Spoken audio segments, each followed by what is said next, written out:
మన ప్రభువును రక్షకుడైన యేసుక్రీస్తు పరిశుద్ధ నామమున ప్రియాను సంగమ ప్రియాను బిడ్డారా మన ఉదయకాల సమయం దేవుని వాక్యాన్ని ధ్యానిస్తున్న ముందుగా ప్రార్థన చేసుకున్న ప్రార్థన. కృపగల తండ్రి దయగల మా శ్రేణి బంగారు పాదాలకు లెక్కలేని వందనాలు స్తుతులు స్తోత్రములు. గతించిన రాత్రి అంతా రెక్కల చాటును కాచి కాపాడి సంరక్షించిందాము. మన ఉదయకాల సమయం సజీవ లెక్కన చేరి ప్రార్థించుండగా వాక్యమైన దేవుడు వాక్యం ద్వారా నాతో మాతో మాట్లాడి మీరే మహిమ గంత ప్రభావాలు పొందమని యేసునామమున నడుచున్నాను తండ్రి. ఆమేన్. దేవుని సంగమ ప్రియాను బిడ్డ నిర్ధమకు ఏర్పాటు చేయని వాక్య భాగము యాకోబు రాసిన పత్రిక 3వ అధ్యాయము 13 నుంచి 18 వచనాలు ధ్యానం చేసుకున్నాం. యాకోబు రాసిన పత్రిక 3వ అధ్యాయము 13 నుంచి 18 వచనములు ఈ విధంగా రాయబడినవి. మీలో జ్ఞాన వివేకము గలవాడెవడు? వాడు జ్ఞానముతో కూడిన సాత్వికము గలవాడై తన యోగ్య ప్రవర్తన వలన తన క్రియలను కనుపరచవలెను. భక్తుడైన యాకోబు దేవుని యందు దేవుని జ్ఞానమునందు, అంటే భూ సంబంధమైన జ్ఞానము పరలోక సంబంధమైన జ్ఞానం అని ఈ రెండింటిని గురించి ఇక్కడ తెలియజేస్తున్నాడు. భూ సంబంధమైన జ్ఞానము మనం ఇహమందు జీవించుటకు ఇహమందు ప్రవర్తించుటకు కలిగేది. పరసంబంధమైన జ్ఞానము దేవుని చేత పరలోకము నుండి దేవుడు మనకు అనుగ్రహించేది. కాబట్టి ఇక్కడ మీలో జ్ఞాన వివేకము గలవాడెవడు అంటున్నాడు. అంటే జ్ఞానాన్ని గురించి, దాని యొక్క ఉద్దేశాన్ని గురించి, ఏది మేలైనది, ఏది సత్యమైనది, ఏది యథార్థమైనది తెలుసుకోగలిగిన శక్తిని దేవుని ద్వారా మనము పొందాలి. కాబట్టి ఇక్కడ మీలో జ్ఞాన వివేకము గలవాడెవడు అంటున్నాడు. అంటే ఎవరైతే దానిని వివేచించి దాన్ని తెలుసుకుని దాని ప్రకారము ప్రవర్తించేవారుగా జీవించేవారే ఉంటారో అనే మాట్లాడుతూ వాడు జ్ఞానముతో కూడిన సాత్వికము గలవాడై అంటారు. ఈ జ్ఞానముతో కూడిన సాత్వికము అంటే మనుష్యుల పట్ల, మనుష్యుల యొక్క ఆలోచన పట్ల, తలంపుల పట్ల తాను ఎట్టివాడై ఉండునో, తన ప్రవర్తన ఏ విధంగా ఉండునో, తన జీవిస్తున్న జీవన విధానం ఏ విధంగా ఉండనో ఇవి జ్ఞానాత్మ తెలియజేసేది. కాబట్టి వాడు జ్ఞానముతో కూడిన సాత్వికము గలవాడై తన యోగ్య ప్రవర్తన వలన అంటాడు. అంటే యోగ్య ప్రవర్తన అంటే మంచి ప్రవర్తన కలిగి, సత్ప్రవర్తన కలిగి దేవుని యందు మానవుని యందు తాను జీవించే విధానం ఏదైతే ఉందో దాన్ని అంటున్నాడు. తన యోగ్య ప్రవర్తన వలన తన క్రియలను కనుపరచవలను అంటాడు. అంటే క్రియలతో కూడిన విశ్వాసాన్ని, క్రియలతో కూడిన దేవుని యొక్క చిత్తాన్ని నీవు కలిగి ఉండాలి. వాక్యము ద్వారా, విశ్వాసము ద్వారా, ఆత్మయందు సత్యమందు మనం నిలిచినప్పుడు, జీవించినప్పుడు ఆ జ్ఞానము మనకు పరము నుండి అనుగ్రహింపబడింది.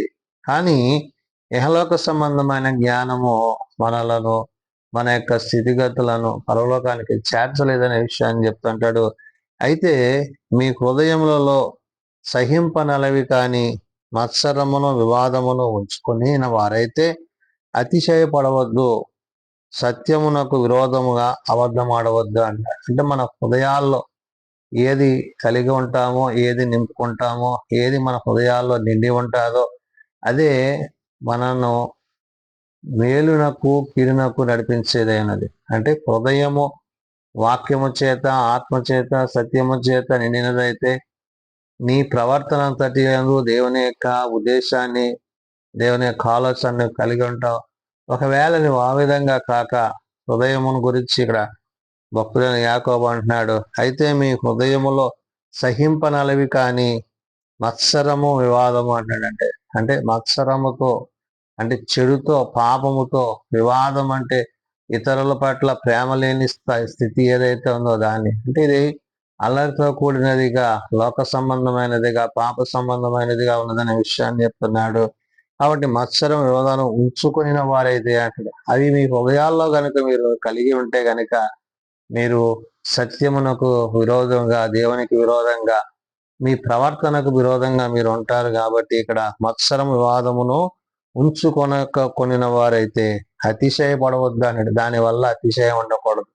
దేవుని బట్టి అతిశయించాలి తప్ప నీవు అతిశయించవలసింది ప్రభువుని బట్టి, పరిశుద్ధ ఆత్మను బట్టి, ప్రభువులో నీవు కొనసాగుతున్న ఆ యొక్క పరలోక సంబంధమైన విషయాలు అతిశయించాలి తప్ప భూ సంబంధమైన వాటి యందు ఒకవేళ నీవు మత్సరముతో వివాదముతో ఇహలోక సంబంధమైన వాటి నీవు కలిగి ఉండి అతిశయించవద్దు అనే విషయాన్ని చెప్తున్నాడు. సత్యమునకు విరోధముగా అబద్ధమాడవద్దు అన్నాడు. సత్యమనగా క్రీస్తుకు విరోధివి కాకుండా నీవు ఉండాలి. క్రీస్తు యొక్క మాటల యందు, క్రీస్తు యొక్క బోధల యందు, ఉపదేశముల యందు నీవు జీవించాలి తప్ప ఆ సత్యాన్ని, సత్య విషయమైన విషయాలను కాక మరి ఇతర విషయాలను మరి నీకు కలిగి ఉండడం అది నీకు మేలుకరం కాదనే విషయాన్ని చెప్తున్నాడు. సత్యమునకు విరోధముగా అబద్ధం ఆడవద్దు అంటాడు. అంటే దేవుని మాటను కాక నీ ప్రవర్తనలో, నీ మాటలో ఉండే ప్రతి పరిస్థితి కూడా అది నిన్ను నాశనానికి నడిపించేది. అది భూ సంబంధమైన జ్ఞానము కలిగినదనే విషయాన్ని చెప్తున్నాడు. ఈ జ్ఞానము పైనుండి దిగి వచ్చినది కాక భూ సంబంధమైనదియు, ప్రకృతి సంబంధమైనదియు, దయ్యముల జ్ఞానం వంటిదై ఉన్నది అంటాడు. అంటే ఈ జ్ఞానం ఎలాంటిది? ఇది భూ సంబంధమైనది, ఇహ సంబంధమైనది, ఇహలోక సంబంధమైన వాటి యందు మనస్సు కలిగి దేవుని ఆత్మ యందు నిలిచి ఉండక మనం ఏమైపోతున్నాం అంటున్నాడు ఇక్కడ. ఈ జ్ఞానము పైనుండి దిగి వచ్చినది కాదండి, పరలోకం నుంచి, ప్రభువు నుండి, పరిశుద్ధాత్మ నుండి, తండ్రి యొద్ద నుండి నీకు అనుగ్రహింపబడింది కాదు కానీ భూ సంబంధమైనది, ప్రకృతి సంబంధమైనది. అంటే శరీరాశ, నేత్రాశ, జీవపుడంబాలు అందు నిలిచి ఉండి నిన్ను సత్యమునకు దూరం చేసి నీవు విశ్వాసం నుండి తొలగిపోయే పరిస్థితులు ఉన్నవనే విషయాన్ని ఇక్కడ యాకోబు గుర్తు చేస్తున్నాడు. మరి దయ్యముల జ్ఞానము అంటే దయ్యునై ఉన్నది అన్నాడు. దయ్యముల జ్ఞానం అన్నాడు అంటే ఈ లోకమందు మనము ఏమవుతున్నామంటే పాపముతో, శాపముతో, అపవాదితో మరి ఇతరమైన వాటి యందు మనస్కరించి దేవుని చిత్తాన్ని గాక, దేవుని ఉద్దేశాన్ని గాక మరి ఇతరమైన వాటి యందు మన మనస్సు కలిగి ఉండడం వల్ల మనం ఏమవుతున్నామంటే దయ్యముల జ్ఞానం అంటే దేవునికి విరోధమైన కార్యాలు, వాక్య విరోధమైన కార్యాలు, వాక్యానుసారంగా కాక, వాక్యమునకు లోబడక, వాక్యమును తృణీకరిస్తున్న కార్యాలు మనం చేస్తున్నాం. కాబట్టి ఈ జ్ఞానము ఇహలోక సంబంధమైన జ్ఞానం ఎలాంటిది అంటాడంటే దయ్యముల జ్ఞానం వంటిదై ఉన్నది అన్నాడు. కాబట్టి దేని యందు మనము మనస్సు కలిగి ఉండాలో, దేని యందు విశ్వాసం కలిగి ఉండాలో, దేని యందు మనము స్థిరమైన ఉద్దేశాలు కలిగి ఉండాలో పౌలు ఇక్కడ గుర్తు చేయొచ్చు, యాకోబుతో మాట్లాడుతున్న మాట. కాబట్టి ప్రతి విషయంలోనూ మనము దేవుని యొక్క వాక్యమును, పరలోక సంబంధమైన సత్యమును, పర సంబంధమైన విషయాలు యందే మనస్సు కలిగి ఉండాలి అనే విషయాన్ని చెప్తూ, ఎలాగనగా మత్సరమును, వివాదమును ఎక్కడ ఉండునో అక్కడ అల్లరియు ప్రతి నీచ కార్యమును ఉండును అంటాడు. అంటే ఎప్పుడైతే నీవు భూ సంబంధమైన, ఇహలోక సంబంధమైన మరి వాటి యందు నువ్వు మనస్సు కలిగి ఉంటావో నీ యొక్క ఆలోచన విధానము, నీ ప్రవర్తన కూడా అటు రీతిగానే ఉంటుంది. అది నీ హృదయాన్ని నీతితో, సత్యముతో మరి పర సంబంధమైన వాటితో నింపకుండా అది నేను నాశనం చేసేదనే విషయాన్ని యాకోబు గుర్తు చేస్తున్నాడు. అందుకని ఎలాగనగా మత్సరమును, వివాదమును అంటున్నాడు. ఇతరుల పట్ల ప్రేమ లేకుండా, ఇతరుల పట్ల దయ లేకుండా నీవు ప్రవర్తిస్తున్న ప్రవర్తన విధానం ఏదైతే ఉంది అది వివాదమునకు అంటున్నాడు. అల్లరితో కూడినదిగా మరి ఇతరుల పట్ల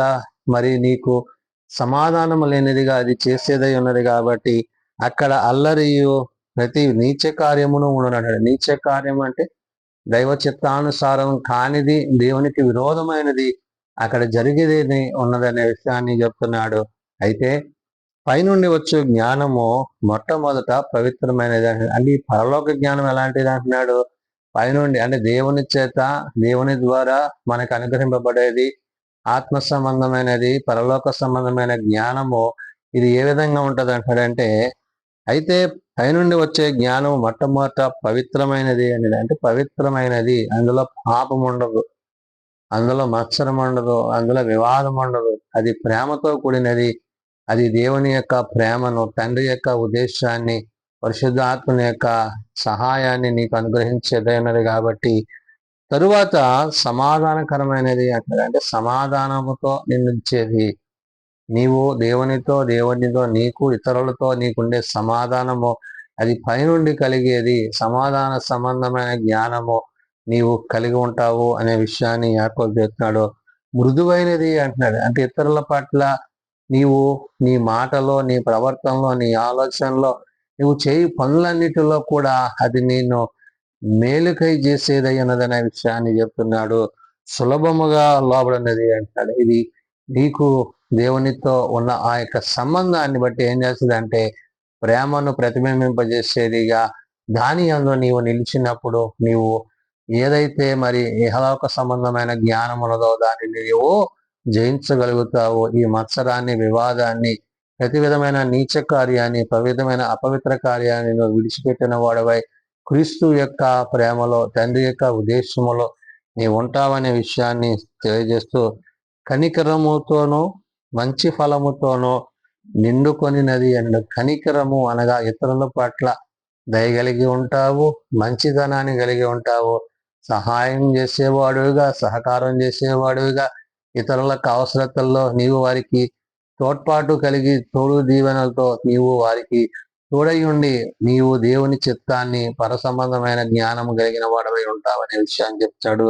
పక్షపాతమైనను వేషధారణైనను లేనిదినై ఉన్నది అంటాడు. ఇందులో పక్షపాతం ఉండదు, వేషధారణ ఉండదు. అంటే యథార్థత కలిగి సత్యమును అనుసరించి క్రీస్తునందు నీవు క్రీస్తునందును, వాక్యమునందును, విశ్వాసమునందును నీవు కట్టబడుతున్నావు అనే విషయాన్ని ఇక్కడ యాకోబు గుర్తు చేస్తున్నాడు. కాబట్టి సంబంధమైన జ్ఞానమును ఎదిరించి పర సంబంధమైన జ్ఞానము కలిగి మరి దేవుని యొక్క ప్రేమ యందు మనం నిలిచి ఉండాలనే విషయాన్ని చెప్తూ అంటాడు.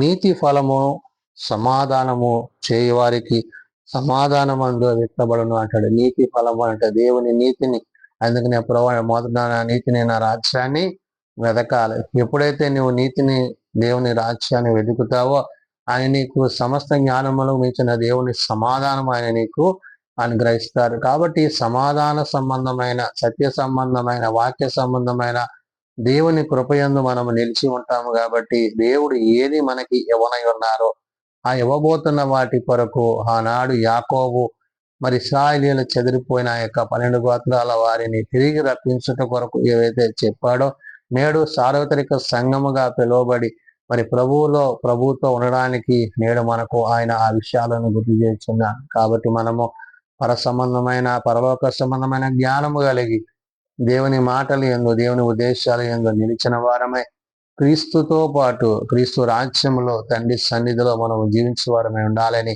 ఉదయకాల సమయమున పరిశుద్ధాత్మ దేవుడు భక్తుడైన యాకోబు ద్వారా తెలియజేసిన మాటలు ప్రార్థన చేసుకుందాం.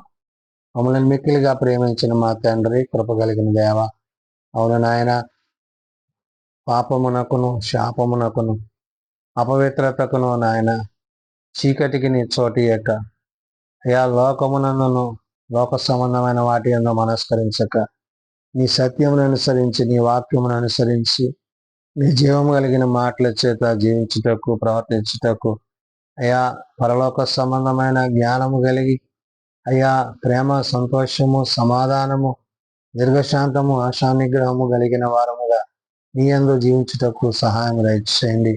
అయా వివాదమునకు, అల్లరికిని చోటైన ఈ జ్ఞానమును కలిగి ఉండక నాయన, నీవు మాకు అనుగ్రహింపజేసిన ప్రతి విధమైన నీ వాక్య నడిపింపుని బట్టి, అలనాడు నీ భక్తులతో నీవు మాట్లాడిన మాటలను బట్టి, నేడు నీ సేవకుడైన యాకోబు ద్వారా నాయనా నీవు తెలియజేస్తున్న ప్రతి విధమైన పరిస్థితిని మేము సరిచేసుకొని నీ కృపయందు, నీ కృపకు తగినట్లుగా మేము బ్రతుకుటకు, జీవించుటకు నీ సహాయం దయచేయండి. బలహీనలను బలపరచండి, రోగులను స్వస్థపరచండి నాయన. చిన్నబిడ్డలు, యవనులు, పెద్దలు, వృద్ధులు ప్రతి వాని తరగతులు చెప్పున ఆశీర్వదించి దీవించండి. ఏ ఒక్కరూ నశించక అంతటి అందరూ మనసు కలిగి పాప క్షమాపణ కలిగి నీ కృపయందు కొనసాగుటకు, నీ సత్యమందు ప్రవర్తించుటకు, సత్యమును స్వతంత్రించుకొని నీలో జీవించగలిగిన స్థితి మా అందరికీ దయచేయమని, తిన దీవెనలతో నింపమని, మీరు అక్కడికే మమ్మల్ని సిద్ధపరచమని యేసునామమున అడుగుచున్నాం తండ్రి, ఆమేన్. పరలోకమందున్న మా తండ్రి, నీ నామం పరిశుద్ధపరచబడుగాక, నీ రాజ్యం వచ్చుగాక, నీ చిత్తం పరలోకమందు నెరవేర్చినట్లు భూమి మీద నెరవేరుగాక. మా నేడు మాకు దయచేయము. మెడల ప్రార్థన చేసిన వారిని మేము క్షమించి ఉన్న ప్రకారం మా ప్రార్థనలను క్షమించము. శోధనలో ప్రకారం తప్పించము. రాజ్యము, శక్తి, మహిమ నిరంతరము నీవే తండ్రి, ఆమేన్. మన పరమ తండ్రి దేవుని ప్రేమ, ప్రభువైన యేసుక్రీస్తు కృప, ఆదరణకర్త అయిన పరిశుద్ధ ఆత్మ సహాయం సదా తోడయండి సంరక్షించునుగాక. ఆమేన్.